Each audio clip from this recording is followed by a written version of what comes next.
छत्रपति शिवाजी महाराज की वंदे।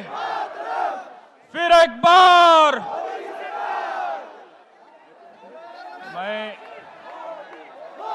हमारे सम्माननीय पालक मंत्री महोदय से विनंती करूंगा कि सम्माननीय प्रधानमंत्री जी को हमारे नासिक जिले का प्रेम का प्रतीक येवले का फेटा पहनाए।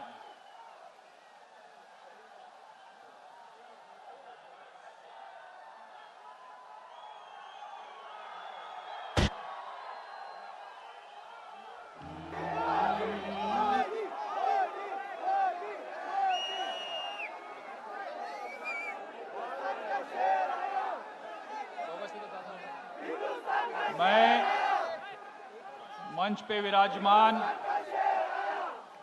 सभी महानुभावों को विनंती करूंगा कि हमारे प्रेम का प्रतीक एक फूलों की माला सम्माननीय पंतप्रधान जी और सम्माननीय सभी नेतागणों को पहनाई जाए।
पंतप्रधान महोदयांचे आभार मानेल की त्यांनी आमचं स्वागत कबूल केलं आणि आता या महाराष्ट्र राज्याचे तरुण तडफदार सन्माननीय मुख्यमंत्री देवेंद्रजी फडणवीस साहेबांना मी विनंती करेल की त्यांनी या विराट जनसमुदायाला संबोधित करावं।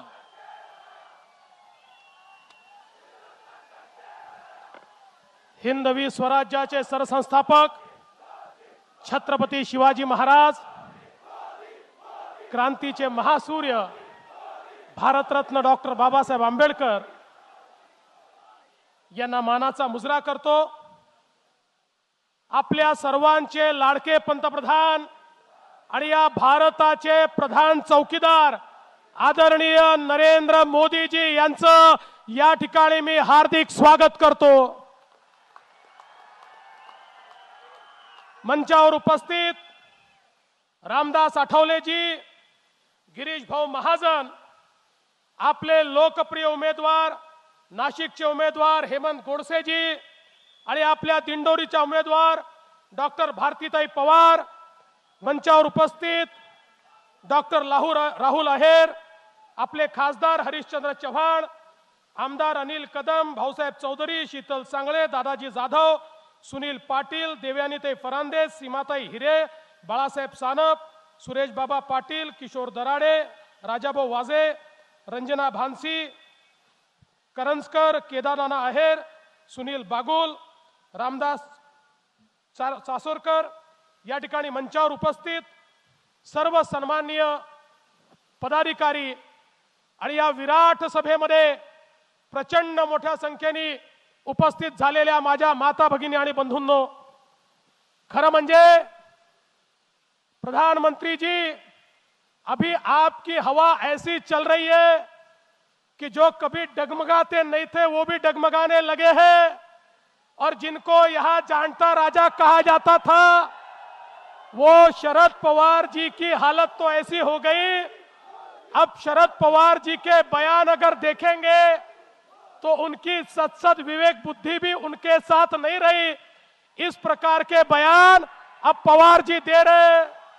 बंधू भगिनींनो, राष्ट्रवादीची परिस्थिती अशी झाली, कॅप्टन मैदानात उतरले, पॅड बांधले, ग्लोव्ज घातले, हेल्मेट घातली, सेंचुरी मारतो म्हणून म्हटलं आणि मोदी साहेबांनी अशी गुगली टाकली की पहिले पॅव्हिलियन मध्ये गेले आणि 12वे खेळाडू झाले। आणि आता त्यांच्याच पक्षातले नाशिक जिल्ह्यातले काही बहुरूपी या ठिकाणी असं बोलून राहिलेत, मोदीजींवर बोलतात, आमच्यावर बोलतात आणि बोलताना असं सांगतात जणू काही हे स्वातंत्र्य संग्राम सेनानी म्हणूनच जेलमध्ये गेले। अरे तुम्ही भ्रष्टाचार केला म्हणून जेलमध्ये गेलात। मोदीजींच्या नेतृत्वात भ्रष्टाचाराची जागा जेलमध्येच आहे आणि म्हणून या ठिकाणी आम्हाला शिकवू नका, या ठिकाणी लोकांना सांगू नका। लोकांनी बघितलंय कुठे कुठे कसा कसा डल्ला तुम्ही मारलाय, त्यामुळे तुमचं आता या ठिकाणी चालणार नाही। बंधू भगिनींनो, मी या निमित्ताने एवढंच सांगतो, या महाराष्ट्रामध्ये मोदीजींच्या नेतृत्वात जे काम चाललंय, विशेषतः या भागामध्ये नार पार सारखा नदी जोडचा प्रकल्प, मी आमच्या गिरीश भाऊंचं अभिनंदन करेन। जुन्या सरकारनं करार करून आपलं दिलेलं पाणी करार मोडून गिरीश भाऊंनी परत आणलं आणि आज हे सगळं पाणी 17 धरणांच्या माध्यमातून या नाशिक जिल्ह्याला या ठिकाणी मिळणार, आमच्या ग्रामीण भागाला मिळणार आणि हा जिल्हा सुजलाम सुफलाम होणार।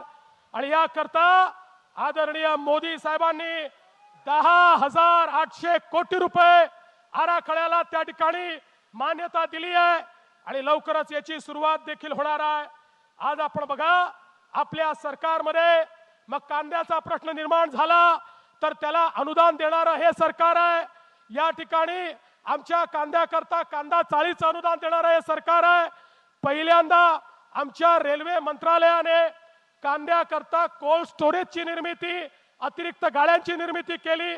आमच्या पंतप्रधानांनी त्याच्यावर जे शुल्क होतं ते निर्यात शुल्क समाप्त केलं, त्याला इन्सेंटिव्ह दिला आणि या ठिकाणी शेतकरी जेव्हा जेव्हा अडचणीत आला त्याच्या पाठीशी उभे राहणारे आमचे पंतप्रधान आहेत। आज बघा, एकट्या नाशिक जिल्ह्यामध्ये आमच्या शेतकऱ्याला थेट मदतीच्या माध्यमातून 2028 कोटी रुपये दिले, कर्जमाफीच्या माध्यमातून 708 कोटी रुपये दिले आणि या माध्यमातून आपण जर बघितलं तर नाशिकमध्ये 8,000 शेततळी आपण तयार केली, 648 गावांमध्ये जलयुक्त शिवारची कामं आपण केली, 32,000 शेतकऱ्यांना ड्रीप करता निधी दिला। या ठिकाणी जवळजवळ आपण 35,000 गरिबांना या ठिकाणी PMAY मध्ये, प्रधानमंत्री आवास योजनेमध्ये आपण घरं दिली आणि 50,000 लोकांना अजून घरं आपण देणार आहोत। या ठिकाणच्या प्रत्येक गरिबाला आपण घर देतो आहे। आज आपण जर बघितलं तर रस्त्यांकरता 3,500 कोटी रुपये दिले। मुद्रा योजनेच्या अंतर्गत नाशिक जिल्ह्यामध्ये 4 लाख लोकांना कर्ज दिले। या ठिकाणी आपण जर बघितलं तर मोठ्या प्रमाणात गुंतवणूक आली। आज नाशिक ग्रामीणचा भाग असेल, नाशिक शहराचा भाग असेल, यामध्ये मोठ्या प्रमाणात परिवर्तन चाललंय। आता यांच्याजवळ मुद्दे नाही आहेत, केवळ बुद्धिभेद करतायत। मला विश्वास आहे आज हे आदिवासींमध्ये सांगतात की तुमच्या सवलती काढून घेणार। अरे जोपर्यंत नरेंद्र मोदीजी आहेत, आदिवासींच्या सवलतींना कोणी हात लावू शकत नाही, पण हे केवळ बुद्धिभेद करण्याचा प्रयत्न करतायत। बंधू भगिनींनो, मी तुम्हाला एवढीच विनंती करण्याकरता आलो आहे। आज देशाला मोदी साहेबांसारखे पंतप्रधान मिळाले, या देशाचं नाव वर गेलं।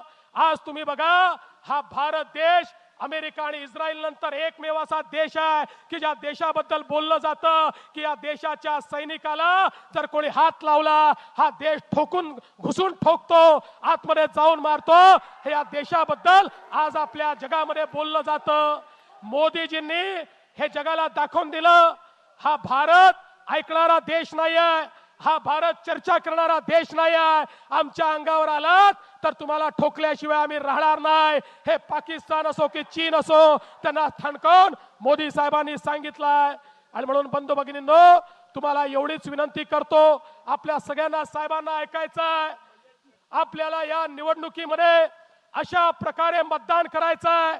आपल्या मतदानाने दोन्ही उमेदवार निवडून आले पाहिजे आणि मोदीजींना अशी शक्ती मिळाली पाहिजे की पाकिस्तानी आतंकवादी नेस्तनाबूत झाले पाहिजे आणि त्यांना मदत करणारे या भारतातले जे पक्ष आहेत त्यांचं डिपॉझिट जप्त झालं पाहिजे.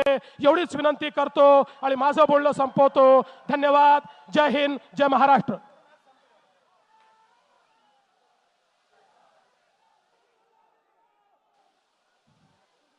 आता जिनको सुनने के लिए हमारे कान बेचैन हैं, जिनको देखने के लिए हमारे आंखें तरस रही थी, वो इस देश के सर्वोच्च नेता सम्माननीय पंतप्रधान नरेंद्र जी मोदी साहब से मैं विनंती करूंगा कि वो हमें मार्गदर्शन करें. फिर एक बार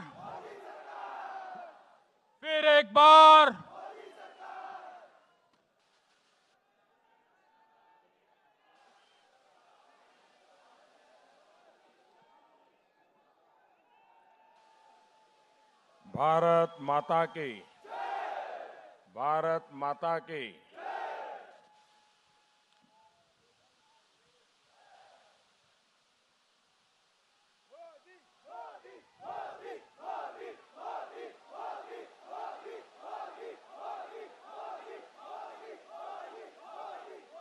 चुनाव के दिनों में मैं हमारी पार्टी के सभी वरिष्ठ नेताओं से रिक्वेस्ट करता रहता हूं कि चुनाव में हम सब कार्यकर्ता एक समान है, कोई प्रोटोकॉल की जरूरत नहीं होती है. लेकिन हमारे देवेंद्र जी प्रोटोकॉल के बड़े पक्के हैं, इसलिए वो इधर उधर मेहनत करके भी पहुंच जाते हैं. अभी उनको नंदुरबार जाना था तो फिर से वो इजाजत लेके दौड़े. मैं उनको समझाता था कि भाई कोई जरूरत नहीं, सब जगह पे कहीं आप जाइए कहीं मैं चला जाऊंगा, लेकिन वो प्रोटोकॉल का पालन करने वाले व्यक्ति है. लेकिन मैं हमेशा कहता हूं कि चुनाव के दिनों में हर एक की शक्ति का इतना उपयोग होता है कि, लेकिन वो बड़े शिस्तबद्ध कार्यकर्ता है. मंच पर विराजमान महायुति के सभी वरिष्ठ नेतागण और इतनी बड़ी तादाद में आए हुए मेरे प्यारे भाइयों और बहनों,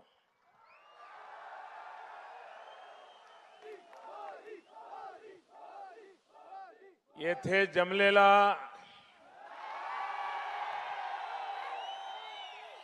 सर्व नाशिकवासियांना माझा नमस्कार. नाशिकच्या पवित्र भूमीत येऊन मी धन्य झालो आहे. नाशिकचे नाव घेतले की मला संस्कृतीचे 7 रंग दिसू लागतात.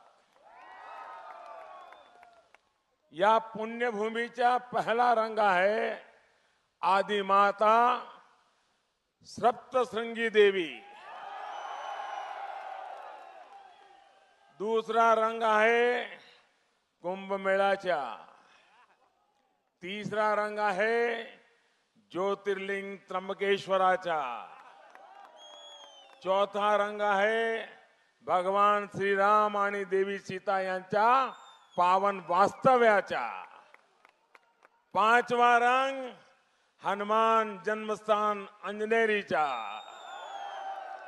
सहावा रंग वीर सावरकर यांच्या जन्मगावाचा. आणि 7वा रंग आहे बाबासाहेब आंबेडकरांनी समतेच्या लढा उभरला त्या मंदिर प्रवेश सत्याग्रहाचा. असे सर्व सात्विक रंग घेऊन नटलेले हे तीर्थक्षेत्र आहे. मी आज नाशिकच्या या पावन भूमीत येऊन धन्य झाला आहे. साथियों, डिंडोरी, नासिक और धुले सब दूर से आए हुए हमें आशीर्वाद देने के लिए आए हुए आपके स्नेह के कारण अच्छों की घबराहट, उनका बीपी तेज हो गया होगा, वो बौखलाए जा रहे हैं. आपने देखा होगा, मैंने तो देश की सुरक्षा, वंशवाद, भ्रष्टाचार, उन बातों को लेता हूं और दूसरी तरफ विकास की चर्चा करता हूं.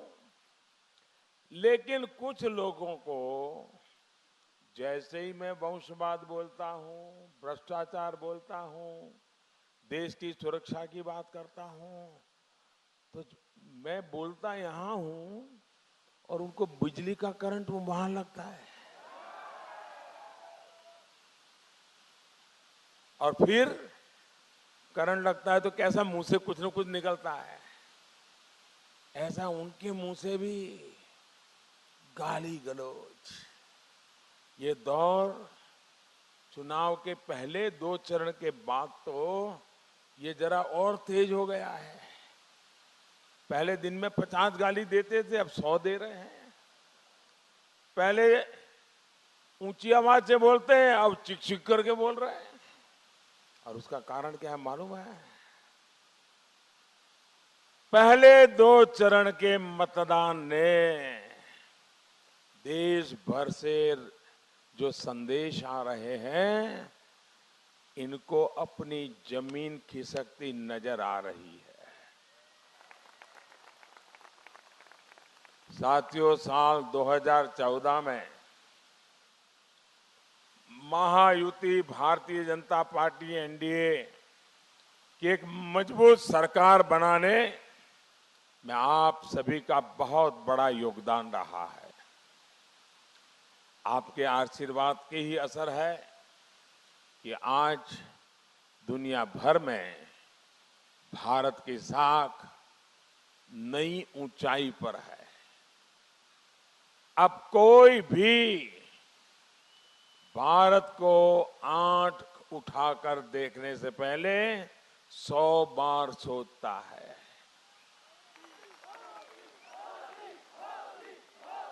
ये आपको सही लगता है मेरी बात? मैंने जो कहा वो सही लगता है आपको? मेरी बात में भरोसा है? आपको अगर याद होगा तो 2013-14 में जब मैं चुनाव लड़ रहा था, पहली बार लोकसभा का चुनाव लड़ रहा था, पहली बार देश के सामने अपनी बात लेकर के गया था, तो सारे देश में और खास करके हमारे दिल्ली में एक जमात है, वो बैठ करके दिन में एक सरकार बनाते और दूसरे दिन गिराते हैं. तो उनके खेल चलते रहते हैं. तो जैसे ही मेरा चुनाव लड़ना तय हुआ तो उन्होंने एक एजेंडा सेट किया. मोदी जहां जाएगा, कोई भी इंटरव्यू करेगा तो उसको पूछेंगे कि तुम्हें विदेश नीति तो मालूम नहीं है, तुम गुजरात के बाहर कुछ जानते नहीं हो, ये दुनिया के लोगों से तुम कैसे बात करोगे? देश की विदेश नीति का क्या होगा? दुनिया में हिंदुस्तान की इज्जत का क्या होगा? ये सवाल मुझे पूछते थे. तब मैंने कहा, देखो भाई, मैं ज्यादा बहुत तो जानता नहीं हूं, नया हूं, सीखने का प्रयास करूंगा, लेकिन मैं इतना वादा करता हूं कि हम न आंख झुकाकर बात करेंगे, न आंख उठा करके बात करेंगे, हम आंख में आंख मिला करके बात करेंगे. ये मैंने 2013-14 में कहा था. उस समय शायद मेरी बात लोगों को लगा होगा, यार मोदी ने बड़ा शानदार डायलॉग मारा, ऐसा लगा होगा। लेकिन आज 5 साल के बाद क्या हर हिंदुस्तानी दुनिया के 7 फुट वाला इंसान होगा तो भी, चमड़ी का रंग कोई भी होगा तो भी आंख में आंख मिला करके बात कर सकता है कि नहीं कर सकता है? कर सकता है कि नहीं कर सकता है? भाइयों बहनों, न सिर्फ सरकार, हर हिंदुस्तानी सीना तान करके खड़ा हुआ है। ये कैसे हुआ? ये इतना बड़ा दुनिया में जय जयकार कैसे हुआ?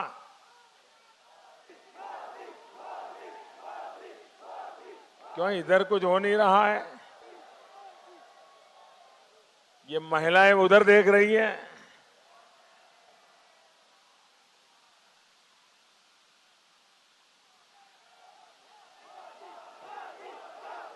ये कैसे हुआ? मोदी मोदी मोदी आप कर रहे हैं, मोदी ने नहीं किया है। ये आपके एक वोट की ताकत है, वोट की ताकत। आपने सही बटन दबाया, दुनिया के सामने हिंदुस्तान ताकत बन के खड़ा हो गया। ये ताकत है आपके वोट की। ये आपके एक वोट की ताकत है कि आज भारत अपने सामने मौजूद चुनौतियों का डट करके मुकाबला कर रहा है। आप पिछले एक हफ्ते की घटनाओं को देख लीजिए। इस दौरान आसपास के देशों में कई बम फूटे। कल भी श्रीलंका में सीरियल बम ब्लास्ट हुए, सैकड़ों लोग मारे गए, और वो भी ईस्टर के पवित्र दिन, जब चर्च में लोग इकट्ठे होकर के दिव्यात्मा की अनुभूति कर रहे थे, दिव्यात्मा में लीन थे, शांति का संदेश दे रहे थे, तब नर राक्षसों ने आकर के उन्हें मौत के घाट उतार दिया। उनका कोई गुनाह नहीं था, कोई दोष नहीं था। वे अपनी आस्था के अनुसार दिव्यात्मा का स्मरण करते हुए उसके रास्ते पर चलने का संकल्प ले रहे थे। साथियों, आप याद कीजिए, 2014 से पहले भारत की स्थिति क्या थी? आए दिन देश के अलग अलग कोने में बम धमाके होते थे कि नहीं होते थे? कभी मुंबई में बम धमाका, कभी पुणे में बम धमाका, कभी हैदराबाद में बम धमाका, कभी काशी में बम धमाका, कभी अयोध्या में बम धमाका, कभी जम्मू में बम धमाका। होता था कि नहीं होता था? और तब यहां कांग्रेस और एनसीपी की सरकार और अपने बड़ा खैरखा मानने वाले लोग यहां बैठे थे सरकार में, बड़े अनुभवी बताने वाले बैठे थे। सरकार क्या करती थी भाई उस समय? बम धमाके होते थे, क्या करते थे लोग? श्रद्धांजलि सभाएं करते थे और क्या करते थे? शोक मनाते थे। उनकी सरकार दुनिया भर में पाकिस्तान के नाम पर रोती रहती थी। देखिए पाकिस्तान हमारे देश में आके ऐसा करता है, देखिए पाकिस्तान हमारे देश में ऐसा करता है। लेकिन आपके इस चौकीदार ने क्या किया?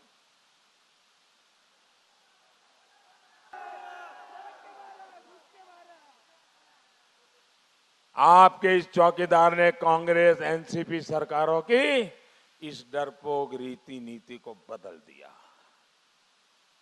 हमने आतंकी फैक्ट्री में घुसकर बिना किसी भेदभाव सफा चट करके आ गए। परिणाम आपके सामने है। आज आतंकवाद, जो कभी हिंदुस्तान के हर कोने में बम धमाका करने की ताकत रखता था, धीरे धीरे सिकुड़ता सिकुड़ता जम्मू कश्मीर के कुछ ही क्षेत्र में सिमट गया है। और वहां भी कोई हफ्ता ऐसा नहीं जाता है कि हमारे जवानों को खोज करके रात भर गोलियां चलाते हैं और सुबह होते होते खेल पूरा कर देते हैं।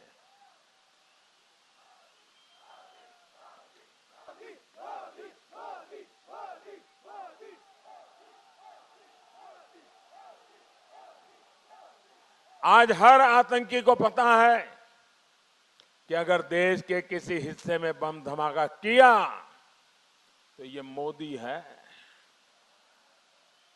ये उन्हें पाताल में भी खोजकर सजा देगा और उनके आकाओं को भी खत्म करके रहेगा। भाइयों और बहनों, आपने जो मजबूत सरकार 2014 में बनाई थी, उसने सुरक्षा की गारंटी तो दी ही थी, विकास का झंडा भी बुलंद किया है। हमारी सरकार ने देश के विकास को 2 पटरियों पर एक साथ चलाया है। एक, सामान्य मानवीय के जीवन स्तर को ऊपर उठाना, और दूसरा, 21वीं सदी के लिए जैसा भारत हम बनाना चाहते हैं, विश्व स्तर की व्यवस्थाएं खड़ी करना चाहते हैं, उस प्रकार का इंफ्रास्ट्रक्चर का विकास करना। एक तरफ हम देश के हर गरीब परिवार को हर वर्ष 5 लाख रुपए तक का मुफ्त इलाज सुनिश्चित कर रहे हैं, वहीं दूसरी तरफ हर 3 संसदीय सीट के बीच में एक मेडिकल कॉलेज और एक बड़ा अस्पताल बनाने की दिशा में काम कर रहे हैं। इतना ही नहीं, देश के गांवों में 1.5 लाख, हिंदुस्तान के अंदर 6 लाख करीब करीब गांव है, 1.5 लाख गांवों में आधुनिक वेलनेस सेंटर बना जा रहे हैं, यानी 4 गांव के बीच में एक बड़ी व्यवस्था। इसका एक बहुत बड़ा अभियान हम चला रहे हैं। स्वास्थ्य केंद्र भी ऐसे, जहां शुरुआती जांच हर प्रकार की हो जाए और फिर अगर जरूरत पड़े बड़े अस्पताल में जाने की आवश्यकता है, तभी उसको जितना जल्द हो सके पता चले जाए और उसको बड़ी हॉस्पिटल पहुंचाया जाए, ताकि 3 महीने के बाद पता चले, 4 महीने के बाद पता चले बीमारी का, और तब तक बहुत कुछ खो चुका हो, ऐसी परिस्थिति पैदा न हो। ये काम हम शुरू कर रहे हैं। कई गांवों में काम हो चुका है। साथियों, एक तरफ हम तेज गति से गांव-गांव में सड़कें बना रहे हैं, वहीं देश के हर घर को रोशन करने के लिए मुफ्त बिजली कनेक्शन भी दे रहे हैं। एक तरफ हमने हर गरीब के बैंकों में खाते खुलवाए और दूसरी तरफ बैंकों के दरवाजे गरीबों के लिए, किसानों के लिए, पशुपालकों के लिए, मछुआरों के लिए खोल दिए। बिना गारंटी के ऋण आज स्वरोजगार के लिए आसानी से उपलब्ध है।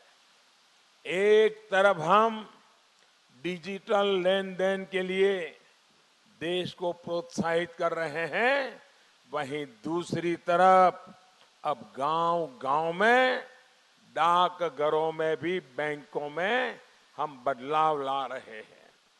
डाकिए के माध्यम से बैंक की सेवाओं को भी गांव गरीब के दरवाजे पर खड़ा कर रहे हैं। अरसे बाद डाकियों के वेतन में भी उचित वृद्धि का काम भी हमारी सरकार ने किया है। इतना ही नहीं साथियों, एक तरफ हम भारत माला और सागर माला के माध्यम से दोगुनी गति से हाईवे का विस्तार कर रहे हैं, तो दूसरी तरफ हम उड़ान योजना के माध्यम से नासिक जैसे शहरों में एयर कनेक्टिविटी बढ़ा रहे हैं। साथियों, नासिक सहित पूरे महाराष्ट्र में समंदर के किनारे जो बंदरगाह से कनेक्टिविटी है, उसको मजबूत करने के लिए 200 से ज्यादा प्रोजेक्ट चल रहे हैं। नासिक को ड्राई पोर्ट की सुविधा भी मिलनी तय है। नासिक, जालना, वर्धा और सांगली में मल्टी लॉजिस्टिक पार्क बनाए जा रहे हैं।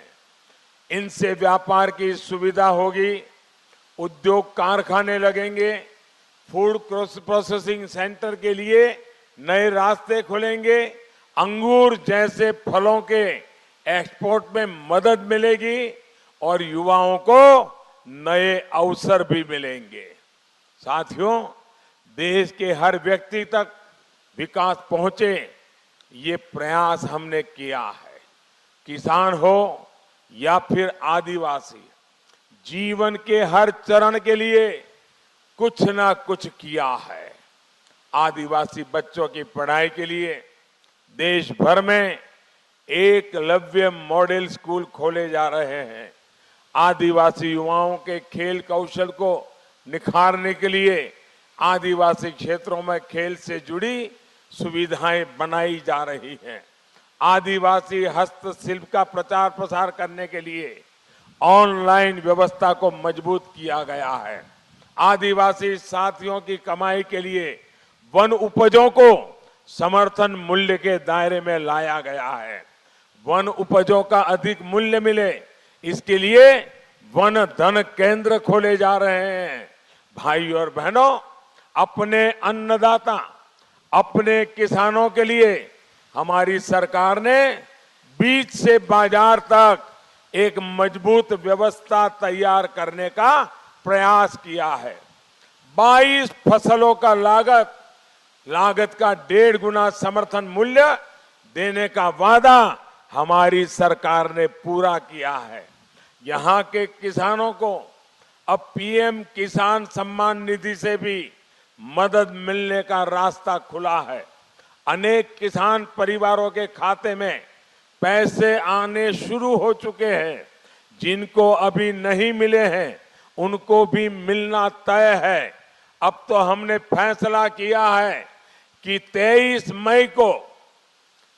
मई को चुनाव के नतीजे आने वाले। कल 23 अप्रैल है, मैं 23 मई की बात कर रहा हूं। 23 मई को चुनाव के नतीजे आएंगे। फिर एक बार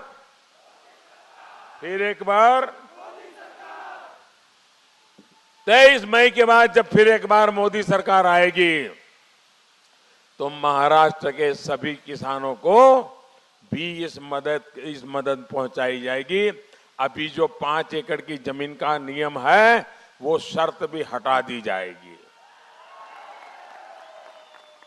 साथियों, यहां के प्याज की खेती करने वाले किसानों की सुविधाएं बढ़ाने पर भी सरकार का जोर है। सरकार द्वारा स्टोरेज की क्षमता बढ़ाने और प्याज के ट्रांसपोर्टेशन पर लगने वाले खर्च को कम करने का प्रयास किया जा रहा है। अभी मैं मंच पे पूछ रहा था, क्योंकि मैं गुजरात में था, तो मेरा महाराष्ट्रियन परिवारों में भोजन के लिए जाना आना जरा ज्यादा होता था। तो साल में एक दिन वो एक त्योहार मनाते थे, और उस त्योहार के दिन सबके सब लोग कांदा खाते थे, प्याज खाते थे। हर चीज प्याज की बनती थी पूरा दिन। तो उस दिन मैं खास मराठी परिवार में जाता था। तो मैं अभी इनको पूछ रहा था कि भाई यहाँ तो किसी ने कहा कोई चंपा षष्ठी बोलते हैं, अलग अलग बोलते हैं, लेकिन देखिए समाज की व्यवस्था, एक साथ प्याज को मार्केट देने का कैसा बढ़िया तरीका था। पूरे एक दिन में सभी लोग प्याज खाते थे और उसका परिणाम यह था कि प्याज को बहुत बड़ा मार्केट मिल जाता था। ऐसी एक परंपरा खड़ी हुई थी। यानी हमारे पूर्वज कितने समझदार और दीर्घदृष्टा थे। क्योंकि मुझे गुजरात का अनुभव है और आदिवासियों में तो हमारे यहाँ और आपके यहाँ पड़ोस में ही लोग हैं, ये अक्सर होता है। कहने का मतलब सामाजिक व्यवस्था में भी कृषि इकोनॉमी, एग्रीकल्चर इकोनॉमी, इसका विशेष महत्व था। भाइयों बहनों, मुझे पिछले दिनों जो पार्लियामेंट में आपके सारे विधायक और आपके एमपी हमारे सब मिलने आए थे और प्याज एक्सपोर्ट करने के विषय में विस्तार से मेरे से चर्चा की थी और जितने सुझाव दिए थे सारे मैंने लागू कर दिए थे। प्याज का एक्सपोर्ट बढ़ाने के लिए केंद्र सरकार ने एक्सपोर्ट इंसेंटिव को भी बढ़ाकर 2 गुना कर दिया है। साथियों, कांग्रेस में आपको कांग्रेस की एक चालाकी के बारे में भी बताना चाहता हूं। ये चालाकी ये है कि बिचौलियों को फायदा पहुंचाने के लिए फसलों की कीमत से खेल करना। आपने देखा होगा भाइयों, जैसे ही महंगाई जरा भी बढ़ती है, कांग्रेस अपने दरबारियों को मध्यम वर्ग की गृहिणियों के पास भेज करके इंटरव्यू करवाती है और फिर वो चिल्लाती हैं, दाम बढ़ गया, दाम बढ़ गया, दाम बढ़ गया, और पूरे देश में चला देते हैं। उस वक्त उसे किसान याद नहीं आता है। और अगर दाम गिर जाते हैं, प्याज के दाम कम हो गए, टमाटर का दाम कम हो गया, तो फिर क्या करते हैं, किसान के पास पहुंच जाते हैं और टीवी पर उनकी बाइट लेते हैं और किसान कहता है देखो हम लूट गए, लूट गए। ये ऐसे बदमाशी करते थे। महंगाई बढ़ी तो हाउसवाइफ को पूछो, अगर प्याज, आलू, टमाटर का दाम गिरा तो किसान को पूछो। लेकिन जो बिचौलिए जो माल खा जाते हैं उनकी बात छुपा देते थे। और आपकी मुसीबत का कारण उपभोक्ता नहीं है, वो तो आवश्यक पैसे देने के लिए हमेशा तैयार होता है। आपकी मुसीबत का कारण किसान का पसीना नहीं है, आपकी मुसीबत का कारण ये बिचौलिए हैं, बिचौलिए। और मोदी ने लड़ाई जो लड़ी है ना, ये बिचौलियों के खिलाफ लड़ी है। इतने वर्षों के राज में कांग्रेस ने किसान और उपभोक्ता के बीच सीधा संबंध बनने ही नहीं दिया। अब हमारी सरकार बिचौलियों के राज को खत्म करने के लिए काम कर रही है। जैसे डेयरी सेक्टर में सहकारी संगठन होते हैं, वैसे ही अन्य कृषि सेंटरों में फार्मर प्रोड्यूसर्स ऑर्गेनाइजेशन, एफपीओ बनाए जा रहे हैं। देश में 22,000 से ज्यादा ग्रामीण हाटों को विकसित किया जा रहा है। ये काम किसानों और ग्राहकों के बीच की दूरी को खत्म करेंगे और किसानों को उसकी मेहनत की उचित कीमत मिलेगी। साथियों, मुझे बताया गया है कि कांग्रेस यहां नदियों के पानी को लेकर के तरह तरह की अफवाह फैला रही है। लोगों से झूठ बोल करके, उन्हें गुमराह करके वोट पाने का एक कांग्रेस का बहुत पुराना तरीका है। मैं इस क्षेत्र के लोगों से स्पष्ट कर देना चाहता हूं कि आप लोगों की इच्छा के खिलाफ कोई कुछ नहीं करेगा और न ही कुछ कर पाएगा। ये मैं आपको सार्वजनिक रूप से वादा करता हूं। इसलिए जो कांग्रेस अफवाहें फैला रही है, इतना ही नहीं, एचएएल के लेकर अफवाहें फैलाए रहे। अरे तुमने तो उसका गला घोंट दिया, सारे एचएएल को खत्म कर दिया। हमने मेक इन इंडिया के तरह डिफेंस के हर चीज के उत्पादन बढ़ा दिया है। नए नए डिफेंस कॉरिडोर बना रहे हैं।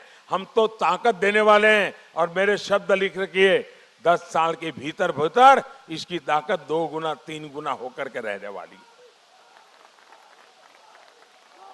साथियों, देश की सुरक्षा, सम्मान और स्वाभिमान की चौकीदारी आपके हाथ में है। आपको इस चौकीदार को मजबूत करना है। डिंडोरी और धुले में कमल के निशान पर और नासिक में धनुष बाण पर बटन दबाएंगे तो आपका हर वोट मोदी के खाते में आएगा। भाइयों बहनों, आप मुझे कहिए, हमारा देश मजबूत होना चाहिए कि नहीं होना चाहिए? आज की दुनिया में देश मजबूत होना जरूरी है कि नहीं है? मजबूत देश के लिए मजबूत सरकार चाहिए कि नहीं चाहिए? मजबूत सरकार चाहिए कि नहीं चाहिए? और मजबूत देश की सरकार चलाने के लिए मजबूत प्रधानमंत्री भी होना चाहिए कि नहीं होना चाहिए? मुझे बताइए, आज ये जितने चेहरे आप देख रहे हो, उसमें मजबूती किसके पर भरोसा है आपका? किस पर भरोसा है? गांव में किसी को भी पूछ लीजिए, किस पर भरोसा है? तो जिस पर भरोसा है उसको देश का कमान दोगे कि जिस पर भरोसा ही नहीं है उस पर प्रयोग करोगे? आपको जिस पर भरोसा है उसकी ताकत बढ़ानी चाहिए कि नहीं बढ़ानी चाहिए? इस चौकीदार को मजबूत करना चाहिए कि नहीं करना चाहिए? हर हिंदुस्तानी चौकीदार बनना चाहिए कि नहीं बनना चाहिए? आप मेरे साथ संकल्प लेंगे? संकल्प लेंगे? दोनों हाथ ऊपर करके पूरी ताकत से बोलेंगे। मैं बोलूंगा, उसके बाद आपको बोलना है चौकीदार। क्या बोलना है? क्या बोलना है? मैं बोलूंगा, आप बोलिए। गांव गांव है, गांव गांव है, भ्रष्टाचार खिलाफ लड़ाई में, देश की सुरक्षा में गांव गांव है, शहर शहर है, बच्चा बच्चा, बड़े बुजुर्ग भी, माता बहनें घर घर में हैं, खेत खलिहान में, बाग बगान में, देश के अंदर, सरहद पर भी, डॉक्टर इंजीनियर, शिक्षक प्रोफेसर, लेखक पत्रकार, कलाकार भी, किसान कामगार, दुकानदार भी, वकील व्यापारी, छात्र छात्राएं, पूरा हिंदुस्तान, पूरा हिंदुस्तान, पूरा हिंदुस्तान भारत माता की, भारत माता की। बहुत बहुत धन्यवाद।